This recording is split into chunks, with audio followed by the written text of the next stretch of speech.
This is Datila with Rangers of Wrestling bringing the Wrestling Time post show. And for tonight, I'll be reviewing AEW Dynamite. Alright, so tonight's show, wow, there's so much to talk about. Okay, but where do we start? Let's talk about the biggest talking point on tonight's show. So Chris Jericho, being Ring of Honor champion, the Ocho, he was gonna do a match against a mystery opponent. We didn't know who his mystery opponent was. Of course, Chris Jericho said he would defend against any Ring of Honor champion, tag team champion, women's champion, pure champion, TV champion, or world champion. So he came out. He cut a promo before the match. He starts talking about how last week's victory that Claudio had over him, it was tainted. It was tainted because he used the bat, supposedly. And that he was ready for an open challenge against any former Ring of Honor champion. And he said that he would even beat up Lamar Jackson, who was in attendance. So after he finishes his promo, I did not suspect this person at all. This person was the last person on my radar. I kind of thought in my head, I'm like, what if it is this person? Like, dang. So Chris Jericho's opponent ended up being none other than Colt Cabana. That's right. Boom, boom. Colt Cabana. Boom, boom. Colt Cabana making his long-awaited return to AEW Dynamite. And wow, like he gets welcome back chants. And honestly, I think this pretty much signifies that CM Punk is done with AEW, because not only that, but they were also teasing the Elite, but I'll get more into that after this match is over. So, wow, were you guys shocked that it was Colt Cabana that was Chris Jericho's opponent? Like, I kept hearing it was going to be Davey Richards. I thought maybe someone from Impact, like Eddie Edwards. I was thinking, who could it be? At first I was like, it's Samoa Joe, but he was wrestling against Brian Cage in the main event. So I was like, couldn't be Samoa Joe, and I could not figure out who it would be. And it was boom, boom, Colt Cabana. So, wow, I was really, really shocked by that. Were you guys shocked that it was Colt Cabana? Were you expecting it to be Colt Cabana? If it wasn't Colt Cabana, who else did you guys think it was gonna be? Now, I know it was reported earlier today by Brian Alvarez that something big was going to happen on tonight's Dynamite. And I guess this was it. This was the big thing that was going to happen. Colt Cabana came back. Wow. I was not expecting that. Talk about a shocker. So, Colt Cabana comes out, and I'm surprised both men observed the Code of Honor, especially Chris Jericho. Because usually Chris Jericho does not observe the Code of Honor. And Colt Cabana was coming at Jericho aggressively, in the first half of this match. He shoulder tackled him, and it just, people who don't know, Colt Cabana is a former 2-time Ring of Honor tag champion, so he certainly qualifies and met Chris Jericho's criteria for being his opponent.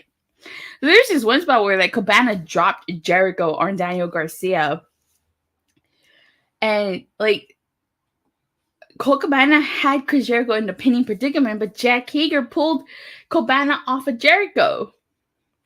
And he took out Daniel Garcia with the moonsault on the outside. And, Chris Jericho did the codebreaker to Colt Cabana, and Chris Jericho was victorious. So I'm not surprised here that Chris Jericho won. It was a good match. And for Cabana's first match back on Dynamite, it was actually a really good match. I enjoyed it. So happy to see Cabana back on Dynamite. And at the end, you had Angelo Parker, Matt Menard. They were holding poor Ian Riccaboni down. And Chris Jericho, he took Riccaboni's glasses and he put them on, and he just mocked him pretty much. Mocked him. And then, BCC comes out and they go at it. And just pretty much is turning into the Blackpool Combat Club versus Jericho Appreciation Society. Colt Cabana returning was just Tony Khan's way of rubbing it in Punk's face. Now Punk will not come. Definitely. Basically, with Colt Cabana coming back and the Elite being teased to come back, this was the biggest FU to CM Punk. And we do have an update. It was by Fightful Select. They report that one source close to CM Punk said that they would not rule him out wrestling again. It was also stated that he has a long way even from being able to wrestle again due to his injury. And considering all the moving parts of his AEW status, they aren't sure if he'll still feel the same way when things are done. The source indicated that it has been made clear to them, at least, that options will be available if and when Punk wants to wrestle again. So, with Ace still being gone, like I said, Colt Cabana being bought back and the Elite being bought back, I think CM Punk is pretty much done with AEW. But who would take CM Punk? Like, do you guys think CM Punk is even going to go back to WWE, like, under the right circumstances? Like, after everything he said about them and getting fired on his wedding day, I honestly would be surprised if CM Punk does go back to WWE. But in wrestling, never say never. I mean, you had Cody Rhodes leave AEW to go to WWE. You had Vince McMahon retire this year. So 2022 has just been a crazy year for pro wrestling in general. So, wow. Like, what a shocking turn of events, I would say. But let me know, like, what did you guys think of Colt Cabana coming back? Like, where do you think Punk goes from here? I think they're going to buy out his contract. I know that's what that was being reported. But I don't know. Do you guys think Punk will go back? If Punk goes back to WWE, no one will take him serious ever again after all the crap he said about them. Yeah, exactly. Like, he has talked so much stuff about WWE. It's just hard to picture him to go back. And not to mention, after this whole incident, I don't think the fans are going to take too kindly to CM Punk. Seriously. I would be shocked if, like, people actually, like, cheer for him. I think he probably would get a mixed reaction, if not boos, because of all this drama that he caused. The one step I see Punk doing is going Hollywood. Well, he did make a film. I know he made a horror film. I haven't seen that horror film. It's on Netflix. I think it's called Girl on the Third Floor or something like that. And it's, from what I've read, it was actually not a bad film. But like I said, I personally haven't seen it. But speaking of the Elite, because they did play a video package for the Elite, and they had shown this image. Let me find it. They had shown this image where you see the Elite, they won the Trios tag titles, and then they played this. And then it cuts to Death Triangle winning the Trios titles. So, I don't know what it all means. It seems like they got Thanos snapped. He was on Heels in Star's Awesome Show. Yes, I heard that he was on Heels, with Stefan Amell. I think he trained some of the cast. I'm not entirely sure, but I did hear he was on Heels. And I think he might be on the next season coming up of years. Give me 1 second, guys.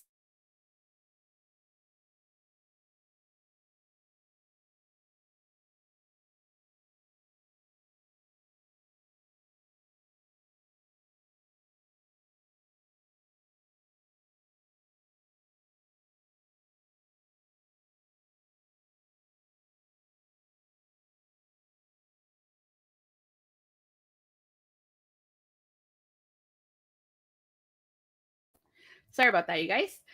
But yeah, definitely. So maybe Hollywood is in the works for him. I mean, look at The Rock, John Cena, Dave Bautista. They've all been pro wrestlers who successfully transitioned to Hollywood. So who knows? Maybe that's in his future. We don't know. I guess we just got to wait and see what happens. But wow, talk about a big surprise. Was not expecting Colt Cabana to come back tonight. All right. So with that being said, let's start from the beginning now. So tonight's Dynamite kicked off with Darby Allen versus Jay Lethal. Now, Darby Allen did not wait for this match to start. Like, he straight out went after Jay Lethal, and he attacked him before the start of the match. And of course, like, I'm surprised Jay Lethal came out by himself, but eventually Sanjay Dutt and Satan Singh come out. Now, of course, like, Satan Singh got involved in this match. He blocked Darby Allen from diving onto Jay Lethal, and that allowed Jay Lethal to take advantage of this. There was this one spot where Jay Lethal sent Darby Allen ribs first into the steel steps. That looked like it hurt. That German suplex that Jay Lethal did to Darby Allen on the ring apron like, looked, oh my God, that looked bad. But I didn't mind this match. I really didn't. Like, I really like the fact that the ref ejected Sanjay Dutt and Satam Singh from ringside. Now, here's a weird part. Like, so there's this guy, this person comes out in the Sting mask and wearing a Sting coat, and they attack Darby Allen, allowing Jay Lethal to hit Darby Allen with the lethal injection. And it turns out that person was none other than Cole Connor from the factory, who attacked Darby Allin, but he really didn't get a reaction. I was not expecting Cole Connors. I'm not sure what the whole point of that was. I think it was supposed to maybe set up a diversion for what happened next. So afterwards, Sting music plays, and we're expecting Sting to come out, but instead who comes out is none other than Double J Jeff Jarrett coming out, hitting Darby Allin with the guitar, wearing a hat similar like The Undertaker, and wow. So he basically cuts a promo saying that whatever Darby worships becomes his weakness. And so he wanted to worship Sting, and that has become his biggest weakness. And he's basically talking about how he has a message for Tony Schiavone, for the roster, and for everybody, for the insane, rabid, delusional AEW fan base. Ouch, he went there. Yes, he went there. And the crowd was chanting, "You still suck," chants. And he says that AEW fans can choke on those slap nuts. Yes, he actually said that. I had to hear it. I had to like replay that twice. So now it's going to be interesting to see what Jeff Jarrett does and what he contributes to AEW. I mean, he came out attacking Darby Allin, and does this mean he's going to align himself with Jay Lethal? I mean, there is history there. If you guys watch Ric Flair's last match this past summer, Jay Lethal did team up with Jeff Jarrett to take on Ric Flair and El Ídolo Andrade.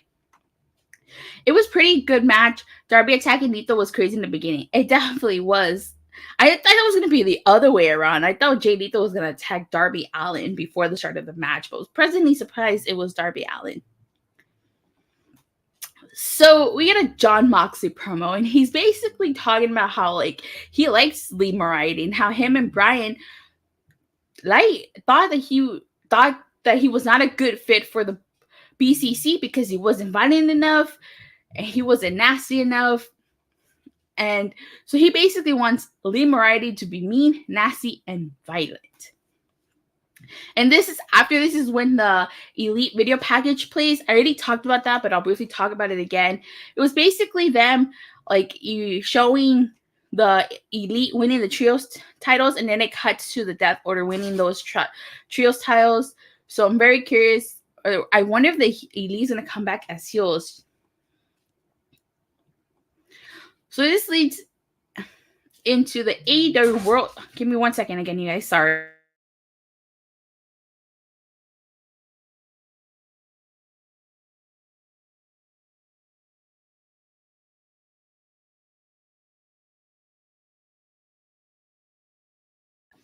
All right, so this pretty much leads into the AEW World Title Eliminator match. It's Lee Moriarty versus Jon Moxley. Now, I talked about these types of matches before, and I'll say it again. These World Title Eliminator matches kind of remind me of when WWE was doing the Championship Contender matches. But see, I don't mind AEW doing that because, you know, the champion doesn't lose in these matches. So this is actually a really good match. Like, both men were exchanging round kicks. Both men were exchanging holds. Like, Jon Moxley biting Lee Moriarty's skull. This was such a random match. It definitely was a random match. As random as you can get. Now, Ethan Page was on commentary for this match. And he was basically talking about how, like, he entered himself into the Full Gear Eliminator match.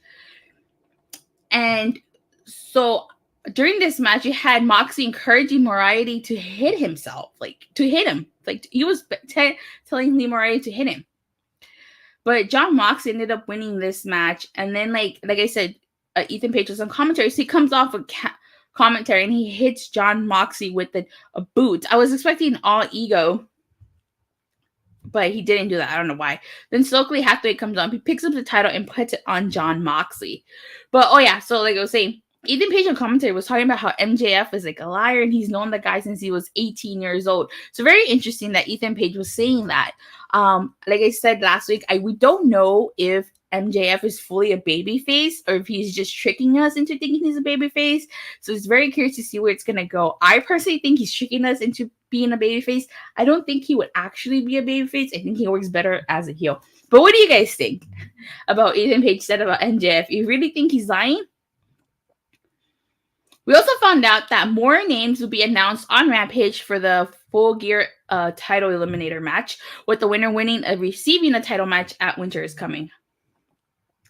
So we get a Saraya segment. This is actually supposed to be a sit-down interview with Saraya and Dr. Britt Baker DMD, but it just ends up being Saraya. So basically, she says that she feels like she can give the women's division more.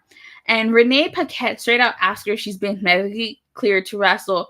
Saraya says that she needs one more doctor to consult before returning. So, Paige has been Saraya, has been out of action for a while because of her injury that she sustained the last time she wrestled. So hopefully she's good to go.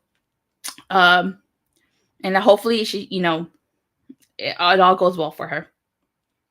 So you get a quick William Regal promo, and he's just basically talking about how MJF showed his potential in the world, but he still has a long way to go to become a villain. But he does make note that all the potential in the world isn't going to help him get past Jon Moxley. So that's our Full Gear main event, Jon Moxley versus MJF for the AEW World title. So we get a daddy-ass birthday celebration. And this is actually a really fun segment. I actually really enjoyed this segment. Now, they were talking about how last Friday, Sneaky Swerve Strickland did damage to Bully's fingers, and now he can't scissor, which is a fate of worse than death, according to them. They bring up how scissoring is taken all over the world, kind of like in the World Series, where the Philadelphia Phillies, Bryce Hopkins scissored outfielder Brandon Marsh in the dugout as a result of the Phillies taking a 2-0 lead against the San Diego Padres in Game 5. So I like how they were advertising their merchandise for this. They said that now you can have brand new scissor fingers, and they actually put on the fingers, and it says that in case like a snake like Sneaky Swerve Strickland breaks your fingers, you can still scissor, which I thought was hilarious. And they said that AEW stands for Acclaimed Every Wednesday, and that everybody loves the Acclaim, just like everybody loves Daddy Ass. So I really like that they actually went into the crowd to look for presents for Billy Gunn, and there was this little boy that had like these giant scissors, which they take for him, and then they scissor him, and they present those scissors to Billy Gunn, and they might make a mention of the Reverse Battle Royal, which was voted, I believe, one of the worst segments of 2006. And they also give him a World's Greatest Dad trophy. So I really, really like the fact that this was mentioned. So they go on to say that they had special guests lined up from Daddy Ass's past, but 2 canceled last minute, and the others were upset that Daddy Ass didn't go to the reunion. So if you guys remember, DX, during the season premiere of Raw, which was, I believe, in October, DX celebrated their 25th anniversary. Road Dogg was there, X-Pac was there, Shawn Michaels was there, Triple H was there. But the only person missing was Daddy Ass. So he was supposedly scheduled to be there, and they were saying how upset they were that Daddy Ass wasn't there. But the agreement to have Billy Gunn included in that reunion fell through. So that's what this was referring to, the fact that they were upset that he didn't go to the reunion. So I really like that they mentioned that. And then the Acclaim presents Billy Gunn with a certificate of adoption that was signed by the Acclaim. All that needs is Daddy Ass's signature. But Billy Gunn's sons, Austin and Colton, come out, and they're like kind of annoyed that they didn't get invited to their own dad's party. This was such an awesome segment that mentioned about the reunion. I knew at some point that was going to be mentioned, right? And You guys know that contract signings, weddings, and celebrations in pro wrestling always end up being a disaster, and this was no exception. The Gun Club had said that they got a present for Daddy Ass, and it was W. Morrissey attacking him. Then the Gun Club attacked the Acclaimed, and FTR came out to save the Acclaimed. And they had that little moment where they were staring at each other, kind of signaling that the FTR still wants those tag titles. But of course, the Acclaimed has to get through Swerve In Our Glory first at Full Gear before they can defend against FTR. So this was such a fun segment. I actually really, really liked this segment. It was a great segment. There was nothing I disliked about that segment. It was a fun little segment all around. But I honestly feel like they're setting up the Acclaim to feud with probably the Gun Club and FTR. Maybe the Gun Club first and then FTR. Because, like, I mean, they stole their dad from them. So how could they not feud with them next? So then we get Dr. Britt Baker DMD segment. And she's basically talking about how she's sick of the conspiracies, and she and Jamie Hayter want to find a tag team to wrestle on Rampage, which is going to end up being, I believe, Madison Rayne and Sky Blue. So after this is when we get the Chris Jericho promo, which leads into the Ring of Honor World Championship match. I did talk about this in the beginning, but just to kind of recap a little bit, Chris Jericho is saying that he would have an open challenge against any former Ring of Honor champion, tag team champion, women's champion, pure champion, TV champion, world champion, hell, and he would even beat up Lamar Jackson, who was in attendance. And Chris Jericho's mystery opponent ends up being none other than Boom Boom, Colt Cabana, Boom Boom. And it was honestly quite shocking. It was biggest FU to CM Punk, so I guess now we know that probably CM Punk isn't going to come back. But it was a really good match. I enjoyed it. At the end, after Chris Jericho won, it seems like they're kind of setting up a few BCC versus Jericho Appreciation Society, because Parker and Menard held on Ian Riccoboni. Chris Jericho was about to attack him, but then BCC came out and attacked Chris Jericho. So, and there we have that. So, wow. But I really like that match. Then we get a Death Triangle segment. And pretty much the gist of this segment is that Pac was encouraging Rey Fenix to use the hammer, the bell hammer, against Orange Cassidy, because Pac used it before. So this leads into a three-way match for the All-Atlantic Championship. It was Orange Cassidy versus Rey Fenix versus Luchasaurus, with the winner defending the title against their dream opponent on Rampage. So one of the things that I really liked about this match was the fact that Orange Cassidy and Rey Fenix pretty much double-teamed Luchasaurus. I like that Luchasaurus double shoulder tackled them, and then he did a double clothesline to them. I really like this awesome spot sequence that Rey Fenix and Orange Cassidy did. Luchasaurus looking extremely dominant by taking out Orange Cassidy, sending him into the steel steps, and then choke slamming Rey Fenix into a table. Now, Jungle Boy ends up coming out, and he hits Luchasaurus with the steel chair, and then he hits him with the running cross body and going through a table. And amidst this commotion, Pac comes out, and he gives Rey Fenix, a hammer, and Phoenix throws it right back at him. And so Orange Cassidy hits him with the orange punch, and so Orange Cassidy successfully retains against all odds. And then Pac attacks Orange Cassidy. So if you ask me, it seems like there's cracks forming in Death Triangle. It seems like Pac wants to cheat to win, and Rey Fenix kind of doesn't want to do that.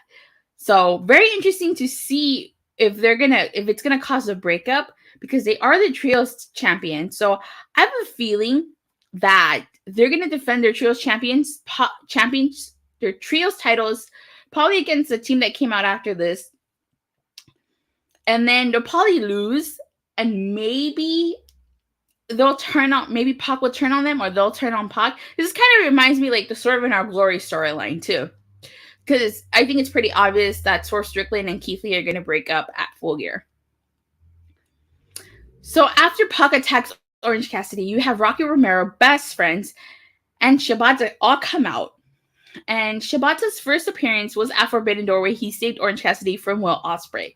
So Shibata signs the contract, and it's going to be Shibata versus Orange Cassidy at Rampage.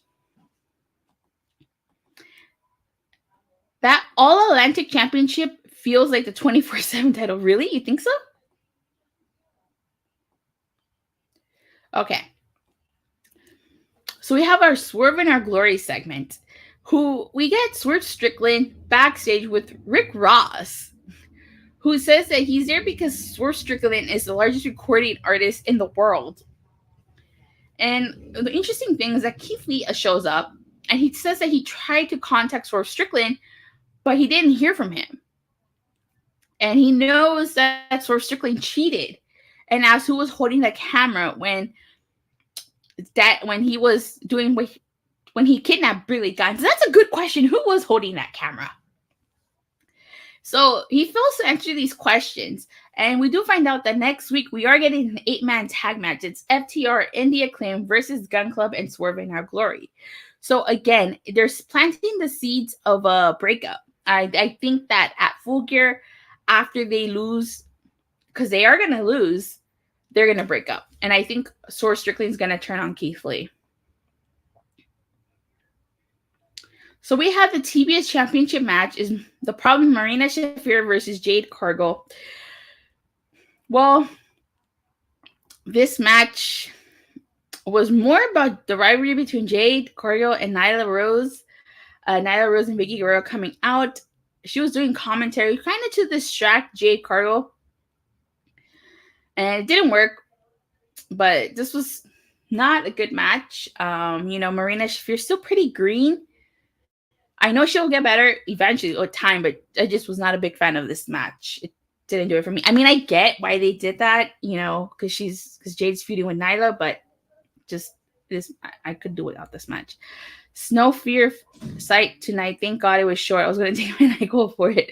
Oh, yeah, and you're on the East Coast, so it's like, what, 10 over there? No, 11, right? No, yeah, 10. Oh, no, it's 11 for you. So, yeah, I'm surprised. So our main event was a Ring of Honor World TV Championship match. It was Samoa Joe versus Brian Cage. Now, Brian Cage impressed me in this match, just like he did in his match against Wardlow. Like, for being a big guy, like, Brian Cage can go. I don't know why he's not being used or he's not regularly on TV. Like, this match and his match against Wardlow showed he can go. Like, what does Big E say? Big, meaty men slapping meat? This match was a good match, actually. And, like, Samoa Joe struggled to knock Brian Cage down until he finally got him down with the shoulder tackle. But it took, like, 2 or 3 shoulder tackles to knock Brian Cage down. Brian Cage clotheslining Samoa Joe, taking him off his feet. He German suplexed him. But in the end, Samoa Joe won after he put Brian Cage in a hold, and Brian Cage tapped out. So Samoa Joe won by submission. Honestly, I would tell you right now, I would not have been mad if Brian Cage actually defeated Samoa Joe. I feel like Samoa Joe's TV championship reign has been kind of lackluster. I know he disappeared because he was filming a show, but ever since he came back, let me see, that was a good main event. Joe is just impressive. Brian Cage is just a jobber, which is sad. Yeah. Definitely. But ever since Samoa Joe came back, like, I feel like they're starting to do stuff with him now, but like, it's just been, I feel like his head range has been kind of lackluster. So after the match is over, Powerhouse Hobbs comes out because the embassy comes out. And Hobbs spinebusters Wardlow, and he picks up the title and he holds it. So that pretty much is Wardlow's next feud for that TNT title. But that is how Dynamite ends. Honestly, overall was a good show. My least favorite part of tonight's show was obviously the TBS championship match. It was okay. It wasn't that great, but it was okay. But aside from that match, everything else about tonight's show was actually really good. I did not mind tonight's show at all. So I would give tonight's show a 3 out of, let me see, you giving it a 3 out of 10, a mediocre show? Really? Why do you say that? So, I'm curious why you say that. But to me personally, I'm going to give this a 9 out of 10. I thought it was Give me a second, guys.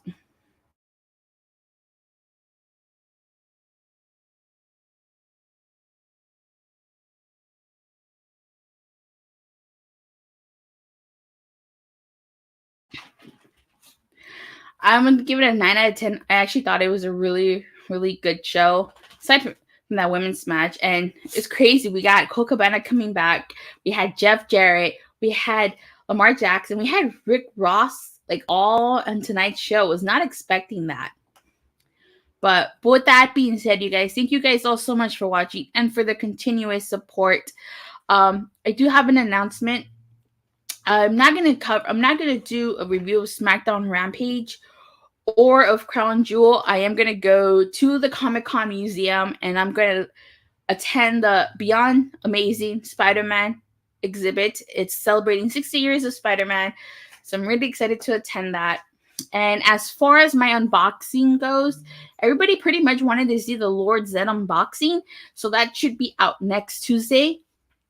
But with that being said, you guys, please don't forget to like and subscribe. Make sure you hit that bell so you get notified whenever I go live or release a new video. And I'll see you guys Monday live after Raw.